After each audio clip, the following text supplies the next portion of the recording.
ஜோசிகாரனுக்கும் ஆன்மீகத்துக்கும் தொடர்பே கிடையாது. நான் சொல்றது புரிஞ்சுக்கிட்டீங்களா? ஜோசிகாரர் யாருன்னா உங்க வாழ்க்கையை பற்றி கணிதங்கள் பண்றவர். ஆன்மீகவாதிகள் அப்படிங்கிறவங்க ஆன்மீக மதம் சார்ந்த விஷயத்துல இருக்கிறவங்க. இது ரெண்டும் எங்க இணையுதுன்னா ரெண்டையும் ஒரே ஆள் பண்றாரு இல்லையா? குருக்களே வந்து ஜோசியம் பார்ப்பாரு. அப்பதான் ரெண்டையும் மிக்ஸ் பண்ணிக்கிறாங்க. ஜோசிகாரர் தனியா பார்க்கும்போது அவர் கோயில்ல வேலை இல்லை. அப்ப அவர் என்ன செய்யறாரு? திருக்கணிதம் அப்படிங்கக்கூடிய கணிதங்கள் எடுத்து வச்சுட்டு ஜாதகத்துக்கு பலன் சொல்றாரு. அப்ப இன்னும் போன மாசமே திருக்கணிதத்துல சனி பயிற்சி ஆயிடுச்சு. பலன் சொல்வதற்கு சனி பயிற்சி ஆயிடுச்சு. பூஜை பண்றதுக்கு சனி பயிற்சி ஆகல. அது வந்து குருக்களுடைய பஞ்சாயத்து, ஜோசியரோட பஞ்சாயத்து கிடையாது. இப்போ பிரச்சனை என்னன்னா ரெண்டையுமே போட்டு குழப்பிக்கிட்டு இப்போ நான் வந்து இப்போ பொதுவாக பேசும்பொழுது நான் ஜோசியராக பேசும்பொழுது இப்போ பஞ்சபூதத்தை பற்றி பேசணும், 4 வழிபாடை பற்றி பேசணும், 5 கோயிலை பற்றி பேசினாதான் என்ன ஜோசிகாரனா மதிக்கிறீங்க. அப்படி எல்லாரும் பழகி பழகி பழகி அப்படி அப்படியே நான் சாமியார் மாதிரி மாறிக்கிட்டு ட்ரெஸ் கோடிங்லாம் போட்டோம்னா தான் மதிக்கிறீங்கன்றப்ப ஜோசிகாரங்க என்ன செஞ்சாங்க? தன்னை சாமியாராகவே மதிச்சுட்டு அவங்க அப்படியே அந்த குருக்களுடைய வேலையும் சேர்த்து செய்கிறதுனால வரக்கூடிய பிரச்சனை.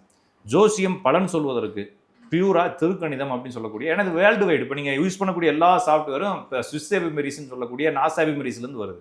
இப்போ நாங்கள் பியூரா வந்து வேர்ல்டு வைடு இருக்கக்கூடிய கிரக பிளானட்டை நாங்கள் ஷேர் பண்ணிக்கிறோம்.